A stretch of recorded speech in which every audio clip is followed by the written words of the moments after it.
Well, they'll be calling you a radical. Let's go for a walk and let's do a Super Bowl roundup, and I'll give you some really information, because outside the lines, they used to be good. What happened to them? You know, they talked about me doing a piece up here, Snowball Chance in Hell. So this is historic stuff you'll get nowhere else. Of course, you know, there's some little brilliant geniuses on the way up. They're called my grandchildren. My granddaughter, halftime of the Super Bowl yesterday, she just pipes up and she says, "You know what, Grandpa?" And I says, "What?" "This halftime show and this artist is nothing more than a Walmart version of Michael Jackson." Like, that's one of the most brilliant things I've ever heard. It's disgusting. "Yeah," she says. Corporatized. It was gross. So, same old Tom Brady. So, I want to talk about this because, again, AML leukemia survivors get no respect. So, Bruce Arians, the coach of the Bucks, he replaced who? Chuck Pagan, and leukemia survivor. So, anyway, what the hell? So, we want to talk about Andy fucking Dirtbag Reed. And this is not my words, this is the judge in Philadelphia's words. So I didn't know. And we were talking about this whole run that Brady has gone on. I says, you know, it really started when they cheated against the Rams. And I was bringing up, we're talking Chiefs because they like the Chiefs. I says, maybe it's because they're named the Chiefs. And you know how evil the Hunt brothers are, these owners of the Chiefs. They're disgusting people. And we were talking. And I said, do you know the story about Derek Thomas? He was at that Rams Super Bowl on his way home, hit some ice, and it killed him. You know, the Chiefs weren't playing, but he went to the game. So, remember the Spygate? They cheated? Deflategate? So, how about those calls in that game? They're pathetic, but the Chiefs were pathetic. So, Andy Reid, let's get to him. Andy Reid's from here. He played at that BYU team. Probably the greatest football team you don't remember. That 1980 BYU, the greatest coach in history, who I used to know really well, and a lot of his family still, is Lavelle Edwards. All those coaches came from Lavelle. So, of course, Jim McMahon was on that team. I played against Jim McMahon in high school. I was a sophomore. He was a senior. In the warm-up pickup game, that didn't count. I had 2 interceptions off him, but I broke my leg. So anyway, Jim had, his brother works right up here. His brother's a Jim. They don't speak. His sister died young. But anyway, they had a great coach at Roy High School. Incredible coach. Our coach sucked at Weber High. So, this is important because Andy Reid's wife's here, right here. A lot of us know her. So when he coached in Philadelphia, the 2 sons, and this is a tragic story that's breaking right now. It's very tragic what a fucking piece of shit Andy Reid is. And I'll say it. So, Andy Reid's 2 sons in Philadelphia were arrested on gun violence crimes the same day. Separate incidents as young men. So they go through the court system. You know, when you're a juvenile, the evaluation officer who evaluates these teens and tries to figure out why spoke. He gets up and says, well, you do know that Andy Reid didn't have anything to do with either one of these sons. They pretty well raised themselves. What about the mother? Never around. Hobnobbing, spending money. That's what gold diggers do. And so they kept going deeper and deeper. So both sons speak at their sentencing. I think they're 18 when they committed these crimes. They got tried as adults. 19. Separate incidents. They both spoke. Says, I doubt my dad even knows my name. Piece of shit. So you're all caught up in. So's Tom Brady, by the way. Fuck, go get on your fucking boat. What a cultural icon. So it's been reported now. I just found this morning. You know, the one son's dead. Overdose on oxys. They both talked about their Oxycontin, their drug addiction as teens that led them to these violent crimes. So, I just saw this. I'm like, it's a cycle. It's a circle. So, Andy Reid's son, the other son's 36 now, who gets a coaching job, of course, hit a car off the side of the road with 2 children in it. The little girl's clinging to fucking life right now. Was he high? Well, we know what Oxycontin addictions are. We know what drug addictions. Was he loaded? Well, that hasn't come out yet, but I guess we'll see. It's a tragic, you know, and Andy Reid speaks about it, but that's what happens. I mean, these circles, and the reason I say this is because, you know, here at this place is Kobe Bryant. We had this great conversation, me and that brilliant granddaughter of mine. God, what a little genius we have on our hands there. I said, you know, Kobe means, yeah, it means great in Japanese. And so we had a long conversation. Kobe Bryant to a trainer here at Weber State. Weber State has a legendary training program. One of his trainers, and I've been involved with this team. We're going to have some spring football. I've been involved with this team for decades. Snowball's chance in hell. I work for Coach Baglin. He says, Kevin, Kobe, you know, Kobe's got a mind. I says, oh yeah, he's a genius. At the press conference, he says, oh, fuck you. You're going to make me go to college? Fuck you. I have the right. I read the Constitution. I have the right to get employed at 18. Sue me. You know, and they tried to sue me. He says, oh, you don't think I'm smart enough? He rattled off the press conference, I believe, in 5 languages. He spoke them fluently. Italiano, I think even Japanese. And so, he says he's a genius. He's got a mind. He's a numbers mind like you.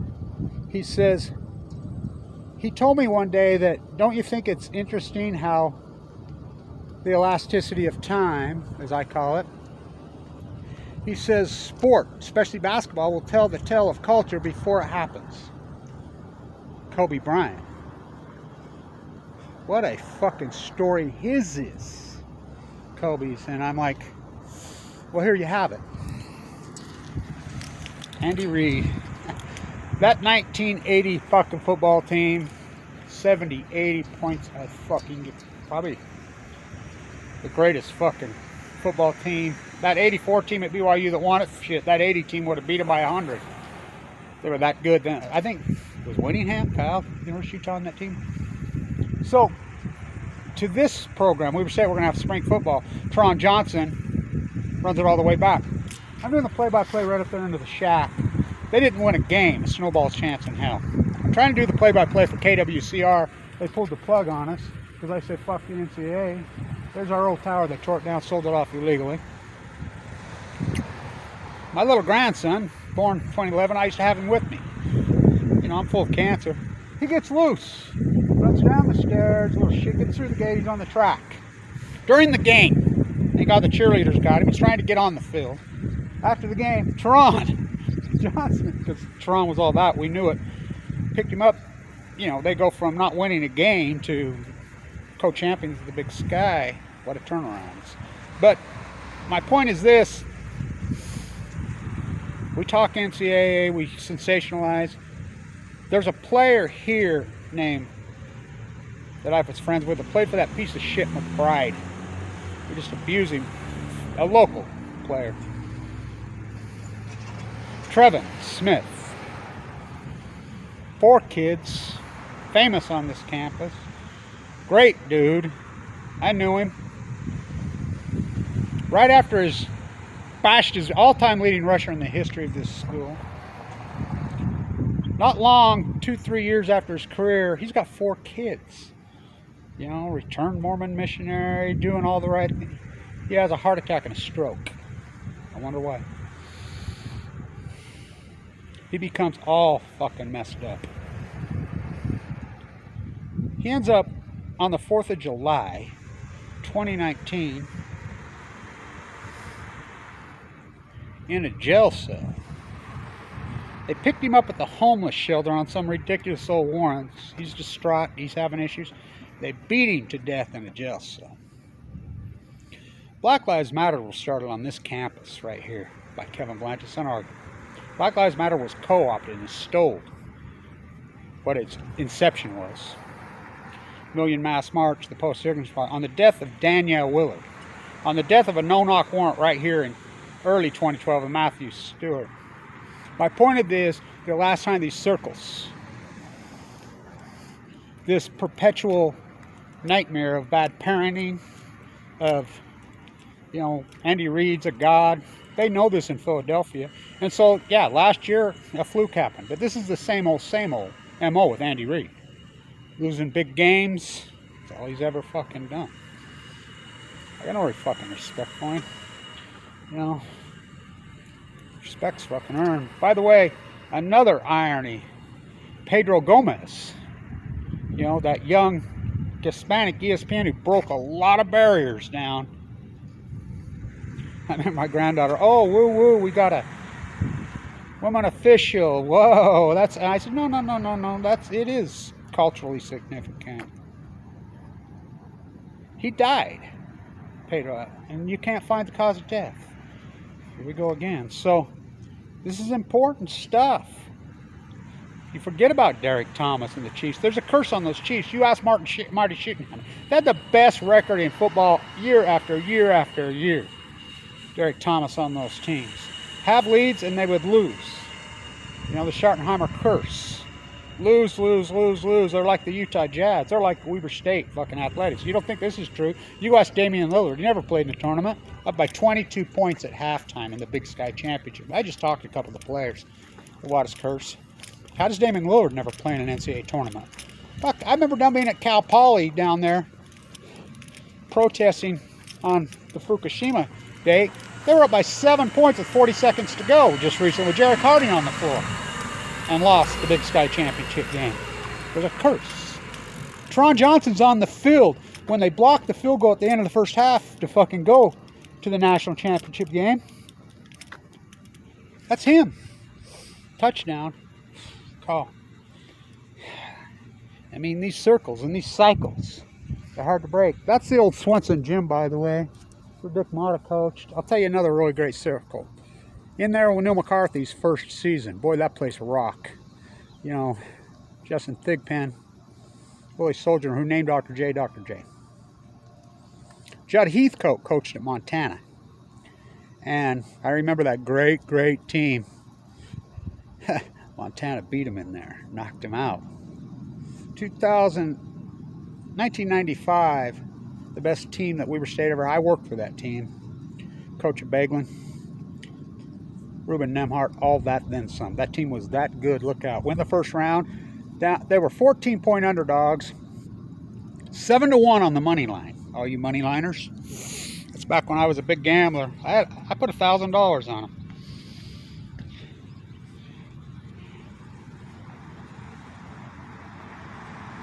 Judd Heathcote, Sandy Packin. So they play Allen Iverson in the next game.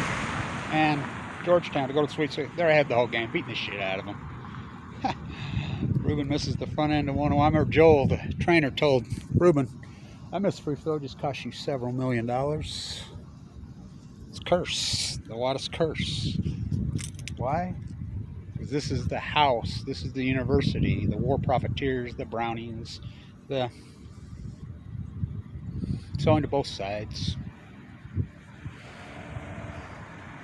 The nuclear energy crime syndicate. That game when Damien lost was exactly to the second when Fukushima happened. A year earlier, to the moment. After the game, a kid named Johnson never missed a free throw, never missed a field goal in that game, never did it before, never be after Montana. He was interviewed. I had an out-of-body experience. The elasticity of time, Californium, Einsteinium, Yay, go military industrial complex. You think the curse on the Chiefs, they broke it a little bit last year, is because they're named the Chiefs and they do the chant? I always remember Derek Thomas and that team. Cherry was on that team. Neil Smith on that team. Wasn't Joe Montana the quarterback? I don't know. I mean, all that and then some. Always lost. Huh. Andy Reid always lost in Philadelphia. He lost more big games than any freaking coach in NFL history. Huh. His kids? Oh. Everyone pray for these children that he hit on the off-ramp. Tom Brady cheated. Bill Belichick cheated when they beat that great Rams team. How good that fucking Rams team was? They scripted their first 30 plays. The Patriots went in and spied. They knew every play they were running. They were stealing signals out of the helmet. It's a fact. Tom Brady. It's amazing, isn't it? Bruce Arians, well, just remember Chuck Hagan's a cancer survivor, a leukemia survivor. That's how Bruce got his job. I see Ricardo Iki's out with written on her hand. Speaking of a marquee athlete, good for you, Ricardo. You know, what a circle, what a cycle. Andy Reid's a fucking piece of shit. Go ask him in Philly. Go talk to the judge. You know, his wife, fuck, they're freaks. They're creepy as it fucking gets. So are the Chiefs fucking owners. They don't get fucking, go corner the silver market again. They don't get, remember the ad? That's why they lost. I can tell you why they asked. And I told my grandkids this story. You remember the ad they ran at the Super Bowl last freaking, the NFL? Old owners put up at the Super Bowl last year. Do you remember that? Sponsored by the Chiefs, by the Hunt, by Mrs. Hunt. Had that Native American sitting there, homeless. Do you remember that ad? Oh, I fucking do. I should have known fucking better. I should have known better. You know, so, same old, same old. So, just some recap. What killed Pedro? Very sad. You don't think sport tells the freak time? Just remember one thing. Right there where the Purple Palace is, right here, Shadow Valley, the sacred, hallowed native ground. And it's sacred.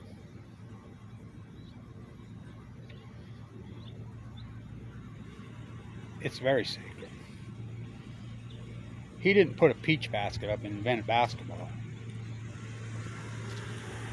Native Americans on this landscape in North America played basketball for at least 13,000 years. You ever been on the res? Go to the res and watch freaking them play. How come they never advance to the next level?